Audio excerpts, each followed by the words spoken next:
Como que você está vendo essa alta aí do setor de educação? Principalmente a gente viu... A gente não pode esquecer que a Ser Educacional teve um impacto muito importante também na semana passada. Aí veio agora, a gente viu ontem, teve uma frase aqui muito boa, não sei se você estava aqui na hora que eu falei, né?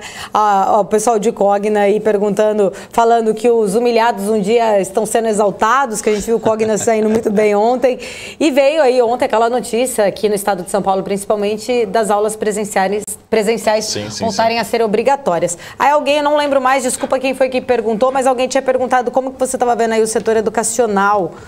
Acho que foi o professor, sim, foi o professor André Carlos que tinha falado, se eu não me engano. André, me corrija se não foi você.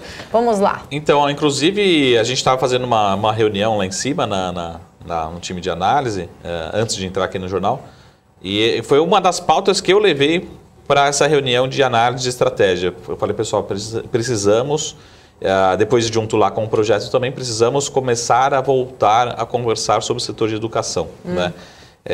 De novo, a fotografia, a hora que sair o balanço, muita gente acho que falou aqui um pouquinho com o Glatt, não falo memória, sobre educação, mas a fotografia não é boa ainda, né? Então, a gente olhar para trás, ainda a gente tem impactos negativos e não está no melhor momento.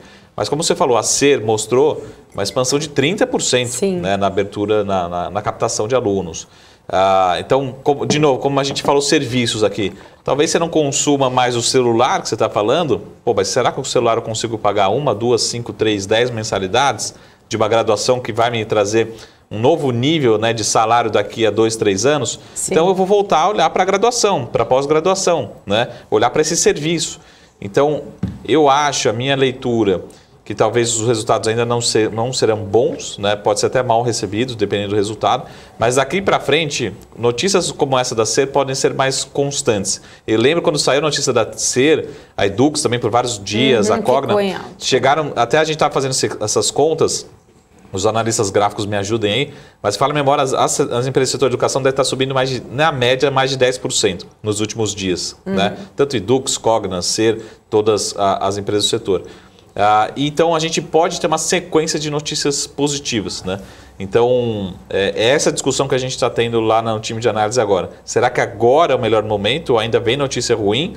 Mas, a princípio, eu acho que pode ter um desequilíbrio. Ou seja, a gente pode ter daqui para frente mais notícias boas do que ruins, né? É difícil ter notícia ruim no setor que sofreu muito no ano passado, né? A gente viu que teve uma substituição no EAD, né? Mas não foi completa, não saiu 100% dos alunos, todo mundo ficou online. Não, teve muita redução, evasão, muita gente que saiu, acabou se traduzindo em captação negativa em alguns setores. Trancar as matrículas. Então, essa leitura que a gente tem. Talvez mais notícias como essa da Ser, de captação boa, positiva, que posiciona o papel 5%, 6% num dia, acho que pode ser mais constante. Mas a fotografia ainda não é a melhor fotografia possível para o setor, né? Mas talvez nesses momentos, né, como o pessoal está falando da Cogna aí, nesses momentos que a gente está falando que a Cogna está barata, né? O papel já esteve a R$10 há um ano atrás. Hoje ele está 3. Então, se ele subir para 6, ele está no meio do caminho, vai quase no meio do caminho, um pouquinho acima do meio do caminho, do que já esteve, e ele sobe 100%, né? De 3 para R$6. Então, essa leitura percentual que a gente está vendo se vale a pena continuar, faz sentido ou não, mas eu acho que a gente vai discutir muito aqui, né? Vou colocar minha mão no fogo. Marco, aí eu vou te fazer uma pergunta, peraí. Pode falar. Os fundamentos nessa hora são mais importantes do que o cenário macro em si, no geral? Porque aí se você tem que olhar para os fundamentos também, não adianta de repente a pessoa pegar, a perspectiva é de retomada, tá subindo, mas ela também esquece às vezes de olhar, que nem isso que você falou, ela estava 10 ano passado, tá 3 agora. Sim. Se ela dobrar 100%, ela vai ficar 6, mas ela não vai chegar aos 10. Não. Então depende aí a pessoa... muito de quem que...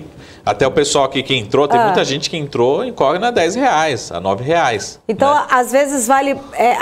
a gente está muitas vezes olhando o cenário atual, macro, retomada no mundo... Tudo bem, tem a questão da inflação, mas vamos lá, vamos pensar na perspectiva de retomada, do físico, do presencial, mas aí você também tem que lembrar dos fundamentos também da empresa, né? Olhar como que estava esse papel antes da pandemia...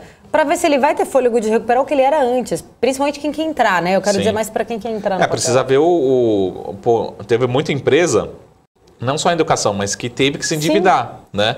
Até para pagar professor, para pagar custo, enfim. Endividou muito. A situação... Muita companhia, não só o caso das companhias abertas, mas companhias fechadas também de educação que acabaram fechando, ou tendo que diminuir, fechar unidades. Então tem que olhar também para os fundamentos de cada companhia. Cada companhia, elas são parecidas, mas cada uma atua num setor, numa região né? A gente sabe que o Brasil não vai recuperar junto, né? Sul, Sudeste, Nordeste, cada um vai ter uma velocidade diferente e cada empresa atua num segmento diferente, tem um curso diferente, deve ter uma velocidade diferente de recuperação. Então tem que olhar também sim para os fundamentos micro de cada companhia.